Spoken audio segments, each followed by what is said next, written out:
दोस्तों, इजराइल एक ऐसा छोटा सा देश जिसकी 95% जमीन सिर्फ रेगिस्तान से घिरी है, जहां पीने को पानी नहीं है, लेकिन उसके बाद भी उसकी गिनती दुनिया के सबसे ज्यादा अनाज उत्पादन वाले देशों में होती है। उसकी ये कैपेबिलिटी देखकर पूरी दुनिया हैरान रह गई है। उसने अपनी मेहनत से ऐसी तकनीक इजाद कर रखी है जिससे उसने अपने रेगिस्तान को हरे भरे खेतों में तब्दील कर दिया है। आज यहाँ गेहूं, सब्जी और फलों का प्रोडक्शन इतना ज्यादा किया जाता है कि वो अपनी जरूरत को तो पूरा कर ही रहा है, साथ ही वो दूसरे देशों को एक्सपोर्ट भी कर रहा है। आज के इस वीडियो में हम इजराइल की इन्हीं तकनीक के बारे में जानेंगे, कैसे उसने अपने बंजर धरती को उपजाऊ भूमि में तब्दील कर दिया। इसके साथ ही जानेंगे कि भारत जैसे देश इस तरह की तकनीक के जरिए अपनी खेती में क्या सुधार कर सकते हैं और उससे क्या क्या फायदे हो सकते हैं। तो इस दिलचस्प वीडियो को आप अंत तक जरूर देखिएगा। दोस्तों, साल 1948 में फिलिस्तीन से अलग होने के बाद इजराइल देश की नींव रखी गई थी, लेकिन उस वक्त इसकी हालत बहुत खराब थी। ये बहुत ही गरीब और पिछड़ा हुआ था। वहीं दूसरी तरफ इसके चारों तरफ बसे हुए देश इसके दुश्मन बने हुए थे। वो इसके अस्तित्व को स्वीकार नहीं कर रहे थे, वो उसे खत्म करने की फिराक में रहते थे। इतना ही नहीं, इजराइल के हिस्से में जो जमीन आई थी वो पूरी तरह से बंजर और पथरीली थी, जहां किसी भी तरह की खेती करना तो दूर की बात थी, वहां कोई कंटीली झाड़ी भी नहीं उगती थी। ऐसे में इजराइल के सामने जो सबसे बड़ी दिक्कत थी वो थी खाने के लिए अनाज। लेकिन यहाँ इजराइल घबराया नहीं। उसने खुद को मजबूत बनाने के लिए हर चुनौती का सामना किया और ऐसी तकनीक को इजाद किया जिससे उसने इस बंजर धरती को उपजाऊ बना दिया। उसने देश की तरक्की के लिए साइंस को गहराई से जाना और उसे इस मुकाम पर लाकर खड़ा कर दिया कि वो अपने नागरिकों का तो पेट भरता ही है, साथ ही दूसरे देशों को भी गेहूं, सब्जी और फ्रूट्स की सप्लाई करके अच्छी खासी कमाई भी करता है। दोस्तों, इजराइल ने जिस तरह से खेती में क्रांति लाई है उसे डेजर्ट एग्रीकल्चर का नाम दिया गया है। तो चलिए जानते हैं कि कैसे इजराइल के बंजर धरती आज के हरियाली से भरे हुए खेतों में बदली है। दोस्तों, जब इजराइल को आजादी मिली थी तब इसके जॉर्डन के बॉर्डर का एरिया पूरी तरह से बंजर था। यहाँ रेत के ढेर के अलावा कुछ नहीं था। पानी का नामो निशान दूर दूर तक नहीं था। वहीं यहाँ की जमीन की ऊपरी परत तो ऐसी थी कि यहाँ कुछ भी नहीं उगाया जा सकता था। दोस्तों, इजराइल के किसानों को इस समझ आ गया था कि खेती को बेहतर बनाने के लिए 3 चीजों की सबसे ज्यादा जरूरत है। वो है मिट्टी, पानी और सूरज की रोशनी। मिट्टी की क्वालिटी और पानी ये दोनों ही इजराइल के पास नहीं थे, लेकिन सूरज की रोशनी उसके पास भरपूर थी। इजराइल ने सबसे पहले पानी की कमी को देखते हुए गहरे गहरे बोरवेल खुदवाए, लेकिन जो पानी मिला वो खेती के लायक नहीं था। ऐसे में इजराइल ने इस पर स्टडी की कि कैसे इस पानी को खेती के लिए सही बनाया जाए। इसके साथ ही पानी का पूरा उपयोग करने के लिए बहुत ही बेहतरीन तरीका अपनाया। ये पौधों को एक एंगल में टांग देते थे, जिससे ये पानी इन पौधों से रिस कर एक टंकी में जमा हो जाता था। इस पानी के इस्तेमाल से ये किसान फिर से करते थे, यानी कि एक पानी का इस्तेमाल यहाँ के किसान कई बार करके खेती में इस्तेमाल करते थे। ये ऐसी तकनीक है जिसका कहीं भी पहले इस्तेमाल नहीं किया गया था। इसके साथ ही सिंचाई के लिए ड्रिप टेक्नोलॉजी को काम में लिया गया। वहीं जगह की कमी को देखते हुए हैंगिंग प्लांट सिस्टम को इजाद किया गया, जिसमें एक के ऊपर एक प्लेट्स लगाकर पैदावार की गई। तभी तो इजराइल के किसानों को पूरी दुनिया में सबसे एडवांस और क्रिएटिव माना जाता है। दोस्तों, इजराइल की खेती की तकनीक में ड्रिप इरिगेशन सबसे बेहतर है। इस मेथड में ट्यूब की मदद से पौधों की जड़ों में बूंद बूंद करके पानी पहुंचाया जाता है। इससे पानी की बचत तो होती ही है, साथ ही फलों और सब्जियों की क्वालिटी भी बनी रहती है। वहीं अपनी दूसरी समस्या यानी कि मिट्टी के बंजरपन को दूर करने के लिए उसने हरे भरे इलाकों से मिट्टी को खोदकर बंजर मिट्टी के इलाकों में बिछाने का काम किया।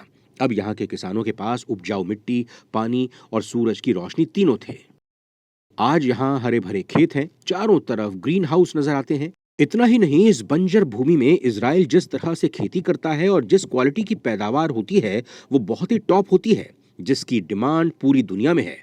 आपको यहाँ ग्रीन हाउस के साथ साथ नट हाउस भी दिखाई देंगे। इतना ही नहीं, इजराइल ने खेती करने के लिए आर्टिफिशियल टनल भी बना रखी है, जिसमें यहाँ के लोग खेती करते हैं। जिस तरह से इजराइल ने खेती की सारी परिभाषा बदलते हुए खुद को हाईटेक किया है, उससे साफ हो जाता है कि तकनीक के जरिए कुछ भी किया जा सकता है।